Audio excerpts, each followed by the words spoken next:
Friends, on the journey to the intersection of balance and fun, there are two paths in which we could take. On the one hand, we could add a lot of go power, even more stopping power, and some computer wizardry in between. Or on the other hand, we could just take stuff out and let the car do less. Take a wild guess which path we're taking today.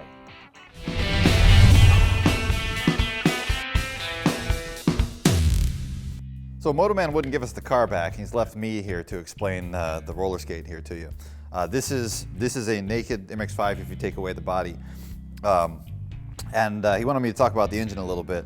This is a 2-liter Skyactiv engine, same basic engine that you have in a Mazda 3 or a CX-3 or even the base CX-5. We obviously made some changes to it to put it in the MX-5. Turning it north-south, we have to change the intake manifold and the exhaust manifold and the oil pan, engine mounts, that kind of thing. But internally it's the same. 13-to-1 compression. We've got a very unique sort of set of technologies to let 13-to-1 compression actually coexist with street gas. We've got a unique piston that's it's got a very steep domed piston to achieve that 13-to-1 compression, but we've carved a little semicircular cavity out of the top of it that lets the flame kernel start up and lets the combustion happen very quickly. The faster the combustion happens, the less likely it is to knock. Direct injection, variable valve timing, incredibly wide range of variable valve timing on the intake cam so that we can actually run as a Miller cycle at light load. So we actually open the throttle completely at light load and control the engine power with cam timing. I could go on forever about the weird little details in this engine that make it so efficient. But really what makes it special for the MX-5 is that we lightened the flywheel up a little bit. We took about 20% of the inertia off the flywheel. And we also tuned it for much sharper throttle response by tuning it for premium fuel instead of regular like it is in the rest of the cars. And the premium fuel has a lot more knock resistance, and in a quick transient, when you snap the throttle open, that's when the engine is most likely to knock. And so you have to make the throttle inputs a little bit smoother when you're tuning for regular gas. When we're tuning for premium, we can make it really sharp. So the throttle response is really strong on this. The mid-range torque is really strong, so it pulls out of a corner really well. I mentioned the manifolds and the oil pan to fit this engine in the MX-5, but there's one very important change that we made to make this engine really appropriate for sports car duty, and that's changing the valve cover. Normally the valve cover is plastic.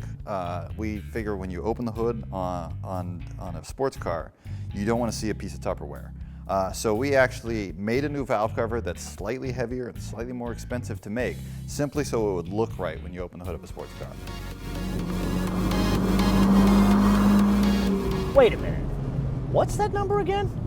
155. 155. I don't care what language you say it in, that is nothing. Who the hell in their right mind brings out a sports car in 2015 with 155 horsepower? Friends, once I picked my chin up off the floor and actually got behind the wheel of this thing, I immediately got it. And like, all joking aside, you and I have known since the beginning of time for Miatas in 1989, these have always been about power to weight. But this ND, this is like a whole different religion. Get this, the car I am sitting in, which is not like a special race prep car or anything like that, this is a car that will turn up in dealerships. This weighs 2,340 pounds. If you were to make the incredibly foolish decision in my book of getting an automatic, 2,380 pounds. Let's put this another way. That Porsche Boxster GTS that we drove on this very road and waxed on poetically about how that is the definition of balance is 800 pounds more than this car. More than 30% of the weight of this. Further comparison, that Boxster was already 2,000 pounds less than an AMG Mercedes. The weight, almost the weight of this car. Now, if you really need more horsepower in your ND Miata, I am certain Brendan and the guys over at Flying Miata will be more than happy to sort you out. But for today, you and I need to unpack the why and the how of 155 horsepower working in a sports car in 2015.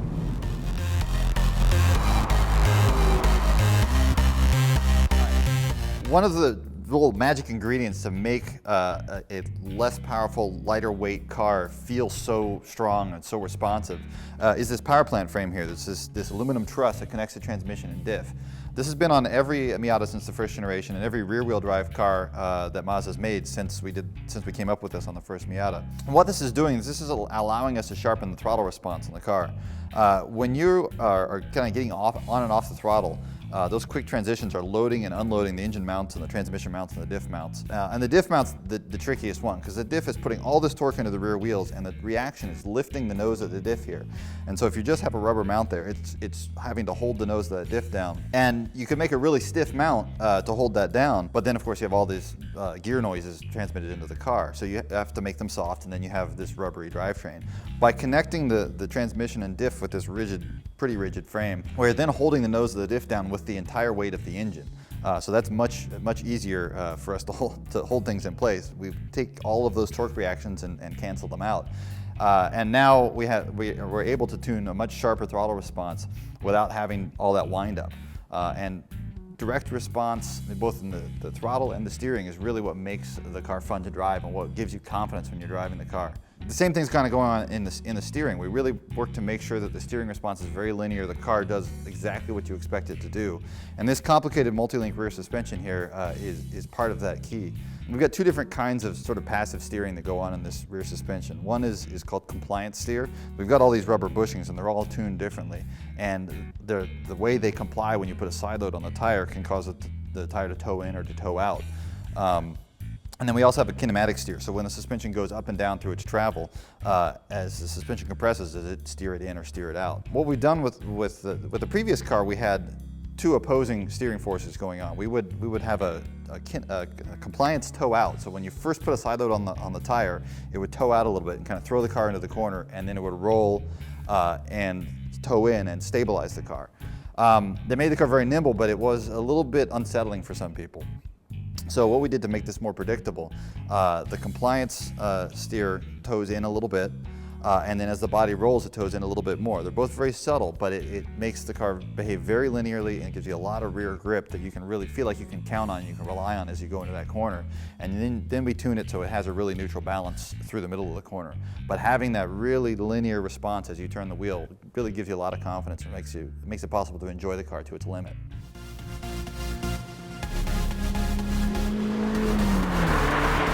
Okay, so that's a dizzying array of moving parts to kind of keep straight, but how does it all translate to out here on the road? And rather than me tell you what you already know, let's unpack why this ND is more fun to drive and more balanced. And really there are three reasons. Number one, the construction, the fenders, the bumpers, the control arms, the bit that separates the passenger compartment and the trunk, even the leading edge of the roof construction. That's all more aluminum. And the second piece, if you guys are familiar with Miatas since the beginning of Miatas, they've always had these power plant frames. Like Corvettes have a torque tube, kind of a similar concept. And the idea is really two things. Number one is to keep the car from twisting under load and to keep the car from like picking up when you really accelerate. More of a problem in cars like Corvettes, but you kind of get my drift. In this case, it is a more simple piece, but it is more rigid. And then third, and this is really interesting, is the rear suspension. It is still a dynamic, fancy, multi-link unit, which we love, but instead of a toe-in and toe-out, which was more complex, this has toe-in under two circumstances. So the overall effect, putting all those bits together and then all the many other things we've kind of covered, is you get, so that Porsche GTS that we drove, remember that had no pitch, squat, dive, or roll, but that was a $100,000 car with many computer controls. This is a sub $30,000 car with limited computer controls. And really, this is you wanting to go around a corner, and it's roll that you welcome because it's you planting the ass end of your car where you want it. Get it? So way back in the day of 1989 when Mazda introduced the Miata, it was a very different car company than it is today. Effectively, it was a group of engineers sitting around in a room that came up with a cool car. And there was a couple of car guys in there as well. But take a look at, for example, the door handles on an NA Miata, unlike any other Mazda of the time. Now fast forward to today, and I don't want to say it's business, but it kind of is. It's a healthier car company because now they've got like a cohesive strategy of how do you interact with the car. Like, take a look at this unified controller down here. This comes straight out of the Mazda 3, like with that iPad thing up there as well. And you would think, oh, it's like parts sharing, but the reality is it's made this interior, believe it or not, more simple, like the NA, unlike the NC. So in essence, it's kind of like going back to the future.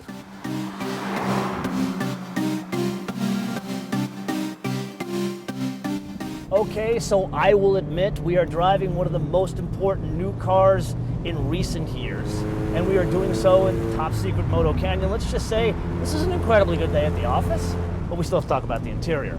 And this is where, like, Mazda has done this like dash theme before. We saw it on the Scion IA, and you and I are going to see it on the CX-3 soon. But the idea is to kind of slim out the interior. But there is a further trick here, which is very cool. This body color thing, so whatever you choose on the outside, so this is Soul Red in this case, they bring it into the interior, and it even goes underneath the A-pillar, and the effect is it lowers the height of the interior. It's not like a Fiat Jolly where you're hanging out of the car, but it's like you feel more open and airy. And just like a word to the wise here, I'm 6 foot tall and I actually fit in this thing. There is a weird adjustment here, the seat adjustment. It's not a height adjustment and it's not a thigh adjustment. It's like a combination of height and thigh. It just adjusts the front height of the seat, but it's not the seat that's moving. It's like the seat cushion is pivoting. It's very odd, but I digress. Anyway, there's one key thing about this interior other than this body color trick. Notice where the cup holders are. There's one here and there's one like here. You got to be like a pterodactyl to be able to get to this one. And this I have to steal a line from Dave Coleman. He calls himself the official Miata nerd. He was like, you know what? Shifting is more important than drinking.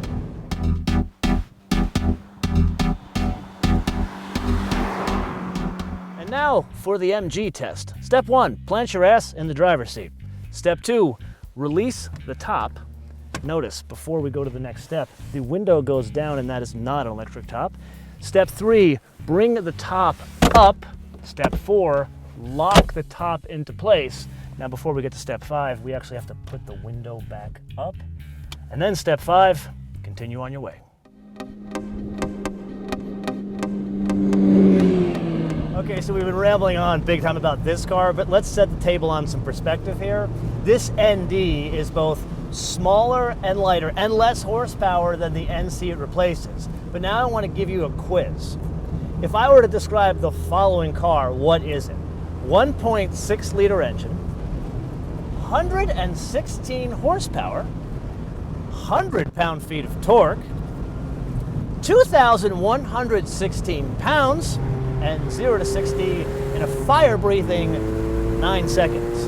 Is it A, the brand new Mitsubishi Mirage, B, a Soviet-era Trabant, or C, one of the most iconic sports cars the world has ever known?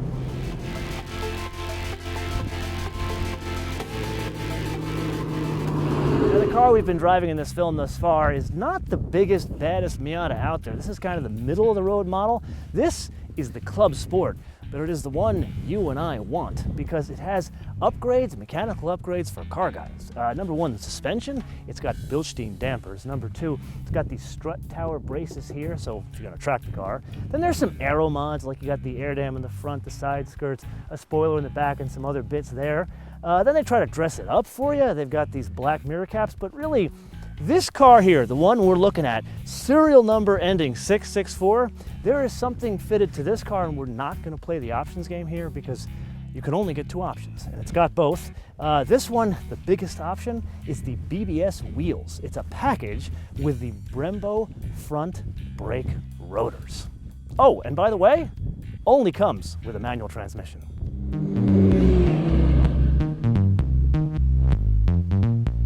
And then there is a Grand Touring. And they went out of their way to say it's not like a Club Sport is below the Grand Touring or the Grand Touring is like the top of the line. Like they're trying to separate the two. And I personally am a little confused because, like this one, you get all the stuff we talked about, but the Grand Touring, that's the one with the real leather seats. That's the one that has like the lane departure, but it also has more color. Like you can get a tan leather interior, which when you see it in this car, especially with a Sol Red, Santa Maria Madre de Dios, that is the only way to go. So if you've been watching thus far and really paying attention, forget about trying to suss out whether I like this thing or not. Really the question is for the folks at Mazda and their hope of getting this car back. To them I say, vaya con Dios. So in summary, what do we got? Well, with Mazda's move to the ND Miata, what they have effectively accomplished, friends, who the hell am I kidding? This is very good. It's actually much better than you think it is, and frankly, you need to drive it. End of story. So with that, let's move on to how to improve a car that frankly, I don't know how to improve. Remember that whole Grand Touring v Club Sport debate we kind of had? I actually brought that to the high commissioners of Mazda. And I said, hey, what's going on here? And they flat out didn't say no to the concept of a Grand Touring Club Sport. They said, we're monitoring the situation. So you know what that means. I'm going to turn this around to you guys. Do you guys want to see a Grand Touring Club Sport? So like some fancy stuff in the Club Sport car, or at least the one I would want is the leather interior, the tan leather interior of the Grand Touring in the Club Sport like we've been driving here. So let us know in the comments below or via our social media, MotoManTV all one word, MotoManTV all one word, Facebook, Twitter, and Instagram, and we will take your feedback to the powers that be at Mazda, and hopefully we can have some sort of derivation of the bits of Grand Touring in the Club Sport, at least that color interior. And with that, we have one more piece of business to tend to, and that is in the preview film of this car, I left you guys with a trivia question, and that was, who is the average buyer of this car? Because there's a myth out there that this is a girl's car, when in reality, the average buyer of this vehicle, and has been since day one, is predominantly males over 50 years old.